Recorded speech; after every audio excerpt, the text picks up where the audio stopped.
ICJS interoperable criminal justice system, यह एक search portal केंद्रीय गृह मंत्रालय, भारत सरकार, इन्होंने NCRB नई दिल्ली इनके द्वारा उपलब्ध कराया हुआ है। ICJS इस वेब पोर्टल में कानून एवं व्यवस्था से संबंधित महत्वपूर्ण विभाग जैसे police, court, prison, vehicle search और एलिस आर्म लाइसेंसेस इंफॉर्मेशन सिस्टम इत्यादि विभागों की अपराध एवं अपराधियों के बारे में महत्वपूर्ण जानकारी एक ही पोर्टल पर उपलब्ध है। इस जानकारी का उपयोग पुलिस विभाग के सिपाही से लेकर वरिष्ठतम पुलिस अधिकारियों तक crime detection, prevention and supervision हेतु किस तरह से कर सकते हैं, यह हम ICJS सर्च में देखेंगे। नमस्कार, जैसे कि मैंने कहा था कि ICJS में विभिन्न विभागों की जानकारी उपलब्ध है। ये सभी विभाग ICJS के पिलर कहलाते हैं। इनमें से एक पिलर है प्रिजन सर्च। प्रिजन सर्च में हमें देश भर में जो जेल है उन सभी जेलों में कैदियों के बारे में जो भी जानकारी है वह हमें इस पोर्टल पर मिल सकती है। जैसे कि कैदियों के एडमिशन, कैदियों का जेल से बाहर जाना, उनकी मूवमेंट, उनके visitors, frequent visitors, allowed visitors, parole पर कब छूटे थे, उनकी जेल के अंदर मूवमेंट क्या थी, कहाँ रहते थे, उसी के साथ ही फ़ोटो, उसके बाद विजिटर्स के फ़ोटो, देन उनके खिलाफ़ क्या क्या मामले किसी और राज्य में है और पुलिस स्टेशन में है, ये सभी चीज़ें हमें हमारे इन्वेस्टिगेशन में काफ़ी मददगार साबित हो सकती है। आइए देखते हैं हम प्रिजन सर्च किस तरह से करते हैं। प्रिजन सर्च में जाने के लिए इस ICJS के मुख्य पृष्ठ पर मैं क्राइम एंड क्रिमिनल सर्च पर क्लिक कर रहा हूँ। तो मुझे यहाँ पर ICJS के सभी पिलर नज़र आ रहा है। इस पर मैंने प्रिजन पर क्लिक किया तो प्रिजन सर्च की विंडो मुझे स्क्रीन पर दिखाई दे रही है। इसमें सबसे पहले है जेल स्टेट। जेल स्टेट में मैं यहाँ से उस राज्य एवं केंद्र शासित प्रदेश को सिलेक्ट कर सकता हूँ जहाँ पर मुझे उस कैदी को खोजना है। उदाहरण के तौर पर मैंने यहाँ पे महाराष्ट्र सिलेक्ट किया है राज्य, और मैं सर्च पर क्लिक कर रहा हूँ तो मुझे यहाँ पर 7,53,400 कैदियों के रिकॉर्ड्स महाराष्ट्र राज्य में दिखाई दे रहे हैं। उसी के सामने है जेल नेम। मैंने जो भी राज्य यहाँ पर जेल स्टेट में सिलेक्ट किया है उसके सभी जेल मुझे इस जेल नेम ड्रॉप डाउन में दिखाई देंगे। उदाहरण के तौर पर मैंने यहाँ पे अमरावती जेल सिलेक्ट किया और मैं सर्च कर रहा हूँ तो मुझे यहाँ दिखाई दे रहा है कि 13,678 मामले अमरावती ज़िले में महाराष्ट्र राज्य के आपको कैदियों का रिकॉर्ड नज़र आएगा। उसके बाद है prisoner state and prisoner district, यानी हम इससे ये देख सकते हैं कि किसी राज्य में किसी और राज्य के कितने कैदी है। उदाहरण के तौर पर मुझे देखना है कि महाराष्ट्र राज्य में छत्तीसगढ़ राज्य के कितने कैदियों का रिकॉर्ड है। तो मैंने प्रिजनर स्टेट में छत्तीसगढ़ राज्य सिलेक्ट किया है और जेल स्टेट में महाराष्ट्र राज्य, और मैं सर्च कर रहा हूँ तो मुझे यहाँ पर पता चलता है कि महाराष्ट्र राज्य में छत्तीसगढ़ राज्य के रहने वाले 867 कैदियों का रिकॉर्ड उपलब्ध है। उसके बाद हम देखेंगे कभी कभी हमें इन्वेस्टिगेशन के दौरान हमें ज़रूरत पड़ती है कि हम किसी अपराधी का रिकॉर्ड किसी प्रिजन में है या नहीं, किसी जेल में कोई रिकॉर्ड है क्या उपलब्ध, ताकि हमें वहाँ से उसके बारे में और जानकारी मिले। तो हम किसी अपराधी के नाम से भी हम यहाँ पर सर्च कर सकते हैं। हम यहाँ पर एक उदाहरण के तौर पर हम यहाँ पर उत्तर भारत के बदमाश के बारे में जानकारी खोज रहे हैं, लॉरेंस बिश्नोई। मैंने प्रिजनर नेम में उसका नाम डाला है, कोई राज्य सिलेक्ट नहीं किया है, सर्च कर रहा हूँ तो यहाँ पर हमें उसके 39 मामले मिले हैं, यानी हम नाम से भी सर्च कर सकते हैं। उसके बाद है father's name, mother's name, spouse name, यानी हम उसके रिश्तेदारों के नाम से भी, यानी पिताजी, उसकी माँ या उसकी बीवी के नाम से भी हम उसको किसी कैदी के बारे में जानकारी यहाँ पर खोज सकते हैं। उसके बाद है प्रिजनर आईडी, यानी कोई भी कैदी जब किसी जेल में प्रवेश करता है तो उसे हर एक नए प्रकरण के लिए एक नया प्रिजनर आईडी मिलता है। वह प्रिजनर आईडी यूनिक होता है, अगर हमें वो पता है तो हम उसके द्वारा भी किसी कैदी के बारे में जानकारी खोज सकते हैं। उसके बाद है फादर्स नेम, किसी प्रिजनर के बारे में सर्च कर सकते हैं। उदाहरण के तौर पर मुझे देखना है कि लॉरेंस बिश्नोई जिसके पिताजी का नाम लविंदर है, ऐसे कितने हैं। तो 39 में से हमें 24 मामले में ऐसा पता चला है कि लॉरेंस बिश्नोई ऐसे है कि जिसके पिताजी का नाम लविंदर है। इसी प्रकार हम फादर्स नेम, मदर्स नेम और स्पाउस नेम यानी उसके साथीदार यानी पति या पत्नी के नाम से भी हम सर्च कर सकते हैं। उसके बाद है प्रिजनर आईडी। किसी भी कैदी को जेल में प्रवेश करने के बाद एक यूनिक प्रिजनर आईडी मिलता है। अगर हमें वो पता है तो हम उसके द्वारा भी किसी कैदी के बारे में जानकारी खोज सकते हैं। उसके बाद है एक्ट एंड सेक्शन। यह एक महत्वपूर्ण खोज है। यह हमें प्रिवेंशन के लिए या सुपरविजन के लिए महत्वपूर्ण है। यानी मैं एक सुपीरियर ऑफिसर हूँ और मुझे देखना है कि मेरे डिस्ट्रिक्ट के जेल में किसी विशिष्ट एक्ट एंड सेक्शन के तहत कितने कैदी मौजूद है। फॉर एग्जांपल यहाँ पर मैं देखना चाहता हूँ कि आईपीसी 392 के महाराष्ट्र राज्य के अमरावती जेल में कितने कैदी के रिकॉर्ड है। तो मैंने एक्ट एंड सेक्शन में आईपीसी 392 डाला है, राज्य महाराष्ट्र एवं जेल अमरावती सिलेक्ट किया और मैं सर्च कर रहा हूँ। तो यहाँ पर मुझे 211 कैदियों के रिकॉर्ड मिल रहे हैं। तो इससे मैं ये देख सकता हूँ कि उसमें से कितने बाहर है और कितने अभी फ़िलहाल जेल में है। जो बाहर है उनकी क्या स्थिति है। इस प्रकार मुझे सुपरविजन एवं इन्वेस्टिगेशन में इसकी मदद मिल सकती है।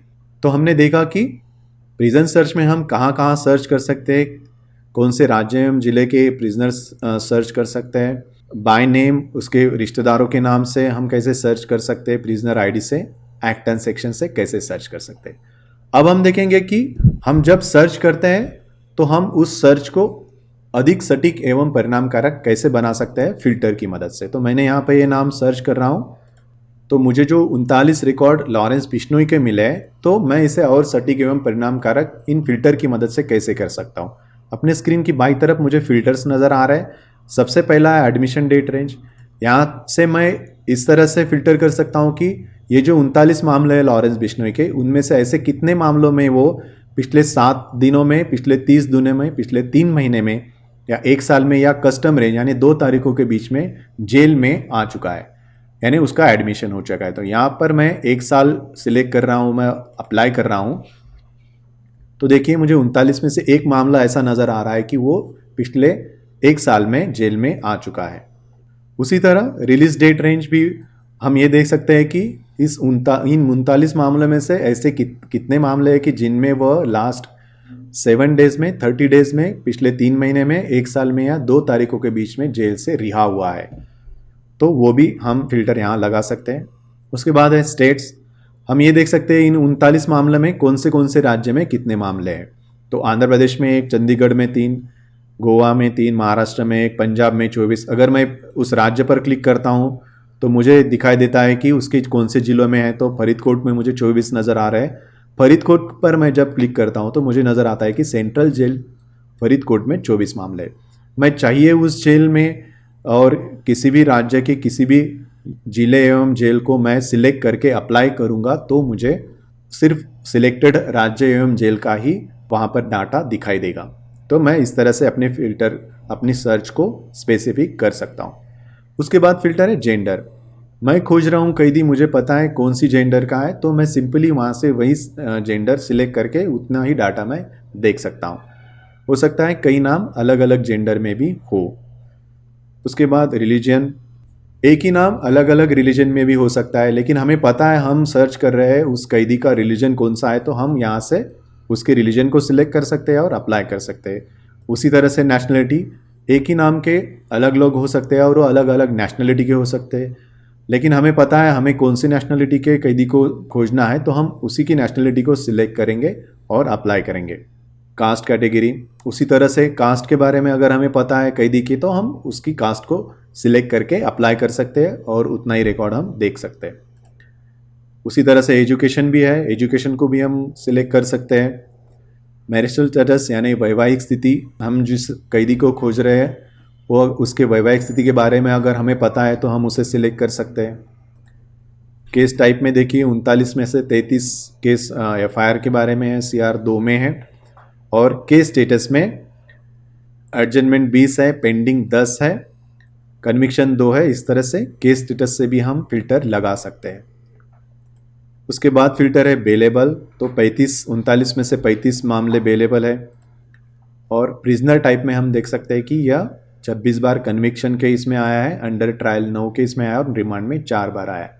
तो इस तरह से हम अलग अलग फिल्टर लगाकर अपनी इंफॉर्मेशन को अधिक सटीक एवं परिणामकारक बना सकते हैं, क्योंकि इन्वेस्टिगेशन के दौरान हमें बहुत सारी जानकारी की नहीं, सटीक एवं परिणामकारक जानकारी की ज़रूरत होती है।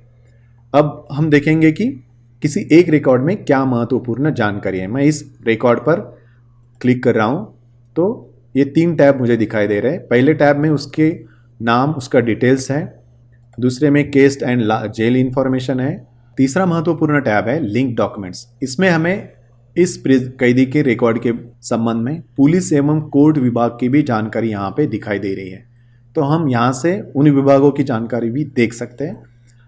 हमने वह जानकारी उन विभागों की सर्च में देखी है, इसलिए हम यहाँ पर प्रिजनर आईडी के बारे में देखेंगे। तो यहाँ पर आपको दिखाई दे रहा है CJS ID, इस पर क्लिक करेंगे तो आपको नजर आ रहा है CJS mini statement. Mini statement यानी इस रिकॉर्ड के बारे में अलग अलग विभागों में क्या क्या जानकारी है, ये सभी जानकारी हमें एक ही जगह पर स्टेटमेंट में मिलेगी। देखिए, इसमें पुलिस के बारे में भी जानकारी है, इस कैदी के बारे में, कोर्ट के बारे में भी क्या क्या कोर्ट में यहाँ पर मामले हैं ये भी हमें यहाँ पर दिखाई दे रहा है, और यह है प्रिजन में, यानी प्रिजन में इसके रिलेटेड कितने प्रिजनर आईडी है वो भी हमें इस प्रकरण में दिखाई दे रही है। ये सभी एक ही प्रकरण के, अगर इसके बारे में ई प्रोसिक्यूशन एवं FSL का डाटा होता तो वो भी इस स्टेटमेंट में हमें नजर आता। यह स्टेटमेंट हमें इस कैदी के इस रिकॉर्ड के बारे में एक ही जगह पर सभी विभागों की इंफॉर्मेशन देता है। अब हम देखेंगे प्रिजनर आईडी में क्या महत्वपूर्ण इंफॉर्मेशन है और यह इंफॉर्मेशन हमें क्राइम डिटेक्शन प्रिवेंशन के लिए कैसी मददगार है। किसी संशयित को हमने पकड़ा है और हमें देखना है कि उसका कोई प्रिजन रिकॉर्ड है क्या, तो हम यहाँ पर फोटो से हम देख सकते हैं और यह हमें डिटेक्शन में मददगार साबित हो सकता है। दूसरी बात, अगर कोई प्रीवियस कैदी है, कोई अपराधी है और वो उसके पते पर मिल नहीं रहा, तो हम ये खोज सकते हैं कि उसका प्रिजन में कोई रिकॉर्ड है क्या और वहाँ पे कोई अलग पता, एड्रेस वगैरह कुछ उसने दिया है क्या, तो वो भी हम देख सकते हैं। उसके बाद जब हम स्क्रॉल करेंगे तो यहाँ पे हमें दिखाई देता है प्रिजनर एंट्री। तो यहाँ पर मुझे पता चलता है कि उसकी एंट्री कब कब इस प्रिजन में हुई है। यह जानकारी हमें तब महत्वपूर्ण है जब हम किसी कैदी के बारे में कोई अपराध का इन्वेस्टिगेशन कर रहे हैं। तो हम देख सकते हैं कि घटना के वक्त कैदी कहाँ था, उसने एंट्री की थी या नहीं की थी। उसके बाद है प्रिजनर मूवमेंट। उसी तरह से हम ये भी देख सकते हैं कि जब वो वारदात हुई थी तब उसकी मूवमेंट क्या थी, प्रिजन के अंदर था या बाहर था तो वो कहाँ पे गया था, तो हम वहाँ पर हमारा इन्वेस्टिगेशन फोकस कर सकते हैं। उसके बाद है टैब कोर्ट केसेस। तो कोर्ट केसेस में हमें ये पता चलता है कि उसके ऊपर अलग अलग राज्यों एवं पुलिस स्टेशन में कितने मामले दर्ज हैं। तो ये जो इन्फॉर्मेशन है हमें प्रिवेंटिव एक्शन लेने के लिए बहुत मददगार साबित हो सकती है, क्योंकि कभी कभी किसी अपराधी के खिलाफ हमारे पुलिस स्टेशन में या जिले में बहुत सारे मामले नहीं होते और उसके खिलाफ हम प्रिवेंटिव एक्शन नहीं कर सकते। दूसरी बात, कभी कभी हमें किसी अपराधी के बेल एप्लीकेशन को विरोध करना होता है, तो लेकिन उसके लिए हमें कुछ क्राइम के रिकॉर्ड के बारे में जानकारी नहीं मिलती। तो हम अगर प्रिजन सर्च में अगर सर्च करके देखें तो हमें अलग अलग राज्य के भी, देखिए यहाँ पर जालंधर है, चंडीगढ़ है, राजस्थान है, ऐसे अलग अलग राज्य एवं पुलिस स्टेशन की FIR और क्राइम डाटा के बारे में जानकारी मिल सकती है। तो इससे हम प्रभावी प्रिवेंटिव एक्शन ले सकते हैं। उसके बाद है कोर्ट एक्शंस।